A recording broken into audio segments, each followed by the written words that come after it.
আর কি আছে জানো? মেথি মেথি আর জোয়ান দিছি আর কিছু নাই আপু এগুলো নিয়ে মৌরি দিয়েছি। ওটাই তো কোরআনের রান্নাই সরিষা দিয়েছেন না সরিষা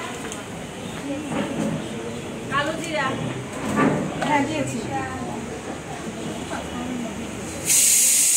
এটা অনেকটা পাঁচফোড়ন। হ্যাঁ আচ্ছা আমরা যদি পাঁচফোড়ন দিতে দেই হ্যাঁ তাহলে শুকনো মরিচ যোগ করবেন, দারচিনি এলাচ একটু যোগ করবেন, কারণ পাঁচফোড়ন দিন এটা থাকে না।